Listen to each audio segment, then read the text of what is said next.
Alright, so on this video, we're talking about gap analysis. So gap analysis is a table or a framework used by organizations and small businesses, big businesses, to identify the gaps they need to fix in the organization. So just like the name, suggests, gap analysis. So you look at your organization, identify the gaps you need to fill up to reach your desired goal. So gap analysis is basically comprised of three major areas. And number one, you have to think about your current state.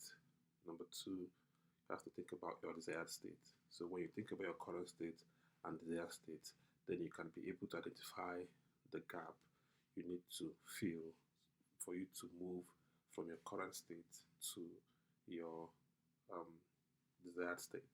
So for the rest of this video, I'll be showing you practical on how to develop your own gap analysis for your organization, for your business. It's not just about business actually. You could use the gap analysis even for your own personal development. Use it for a non-profit or whatever it is that is available to you. So let's go straight right into it. Start presenting. So the key features of a gap analysis is the objective. Number one, you have to first define the objective of why you want to conduct a gap analysis. It could be for the reason of scaling your business, or it could just be for the reasons of identifying areas of improvement in your business, in your organization, or even about your personal development. So after that, you want to analyze your current state. You want to talk about your current state. So this usually involved the introspective or the introspection of your activities, of your business activities, to identify where you are at the moment, right? So if you're unable to identify where you are at the moment, you cannot, project where you want to be, right? So the first stage is to analyze your current state, what you are doing at the moment. And after you've done that, you want to figure out where you want to be. So here I've assessed my business. My business is worth 100,000. That's where you are, and I want to go to 200,000. That's your desired state, right? Then after identifying your desired state, you want to figure out the gaps that is preventing you from reaching your desired state, right? So you first have to figure out your current state, your desired state. Then you now have to look at to say, oh, if I am at point A and I want to be at point C, what is the missing link? So that's where you do the gap analysis. After the gap analysis, you follow it up with an action plan. All right, what's the action plan? So what do I need to do? What is the action I need to take, to fill up the gaps I've identified, right? And the next thing, of course, is the timeline. What's the timeline for fulfilling these milestones, these actions? Also, the timeline is basically the time it's going to take you to reach the desired goal, right? You've spotted the gaps. You've spotted the desired state for the action plan. Now, what is the time it's going to take you to implement this action? That is the timeline. So let's look at an example of how to apply these things. So here we have analysis of a coffee shop, right? This is a coffee shop, and I've analyzed it, and I'm going to take us through, how I arrived at this. So first of all, remember, the first thing you do is the objective. So what is the objective of this analysis for this coffee shop? The coffee shop wants to enhance customer experience, wants to enhance customer engagement, and increase revenue for the coffee shop within the next year. So we want to enhance customer engagement. So it's two things they want to achieve. They want to enhance the customer's engagement and increase revenue for the coffee shop within the next year. So we'll start by the current state. So start listing out what the coffee shop is currently doing. At the moment, the coffee shop has an average monthly footfall 500 customers, right? So 500 customers, come around the shop on a monthly basis. Then the average customer spend $5 at this coffee shop, right? And they also have a limited online presence. They've identified they have a limited online presence and social media engagement. So their social media presence and online presence is quite limited, not functional. And they've identified that their loyalty program has very low participation. So obviously, it's also affecting what they want to do, and they don't have any personalized customer experience or targeted promotions. They don't have any way to personalize customer experience or perform targeted promotions to prospective or potential customers. So we've analyzed the current state. Now we'll jump over to desired state, right? I know this desired state is supposed to come here first before there, but I don't know why the table always goes like this. The table is current state, gap identified, desired state. So, but after the current state, you have to do the desired state before falling back to your gaps identified. So let's fall over to the desired state. So desired state, um, the average monthly footfall, they want to increase it from 500 to 800, right? They want an average customer to spend $7 from the $5 they had before. They want to have an active online presence with regular social media engagement. To buttress this point, you can even, sorry, where are we? Okay, you can even say, can even be precise and say we want limited online presence and social media engagement. You can say active online presence with regular social media engagement. We want just to be a bit more direct. We want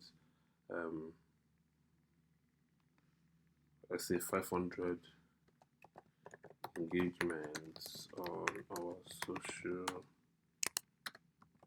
media weekly. So this is much more precise and concise, isn't it? So it's good to be concise.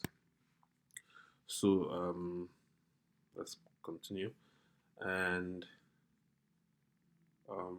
their basic loyalty program with low participation, they want to probably have a more robust and engaging loyalty program with high participation. So of course you also have to be very, very concise to say, oh, I want 20 people to engage in our loyalty programs.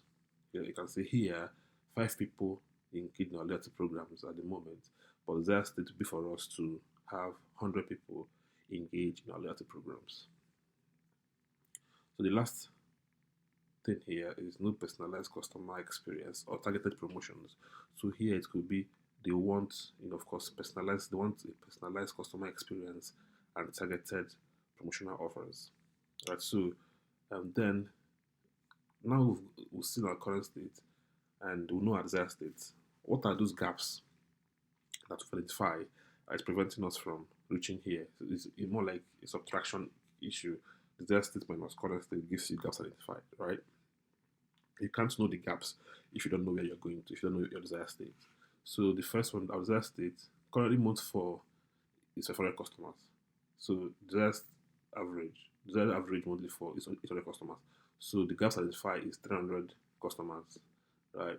So same here, the current state is $5. Let's say $7. So how can we make customers spend an additional $2 to fill the gap? Limited online presence, active online presence with regular social media engagement. So the gaps identified is limited online presence is impacting. So we've seen that our limited online presence is impacting customer reach and engagement. If we increase our limited online and make it more active, then and also devise a strategy to reach 500 people on social media, then we would um, make more sales and achieve our goals. The same thing applicable to the loyalty programs. So the gaps identify that the loyalty programs is very low and is affecting the existing loyalty programs. It's affecting customer retention. So customers like to, you know, get bonuses or get referral bonuses for repeat sales. So if someone knows that when they buy here, they will get some kind of bonus. They'll keep buying from there, isn't it? So, but they have very low participation. They need to probably build a more robust and engaging loyalty program with high participation. Then the gaps here is the absence of personalized customer experience. So there's no personalized customer experience and targeted promotions. So for them to get to this place, they have to, fix these gaps. So and the next thing will be action plans. So what do we need to do? We've figured out we've figured out the gaps. Now, what actions do we need to take to eliminate those gaps? So the first thing that I plan to do is to enhance the coffee shop's online presence by regular re-updating social media platforms. Yeah, with engaging content and promotions. So we're gonna, be now very serious with our online presence so that more people know about us, and you know, and obviously come see us. So we'll also revamp the existing loyalty programs to offer attractive rewards, right? So because customers like to buy from where they get bonuses, we're going to redesign our own so that it is more attractive for customers. So the next thing is to implement a customer relationship management system. So we don't have a customer relationship management system. So in order to keep customers also engaged, you want to and give them personalized experiences, achieve that personalized experiences. You want to be in touch with them. When they come to our shop, want to know who they are. That want to follow up with them so that you can treat them as a person, isn't it? So that's an action you could take to improve personalized experiences. Then the next action plan is to train staff members to offer exceptional service to create a welcoming and comfortable ambience for customers. So that's also about personalized experiences. You want to boost personalized experiences and targeted promotional campaigns and events to attract new customers. So on social media, now that we're going to be active, we are going to do targeted promotions to reach those coffee um, um, likers and drinkers within our immediate environment, right? And obviously encourage higher spending per visit.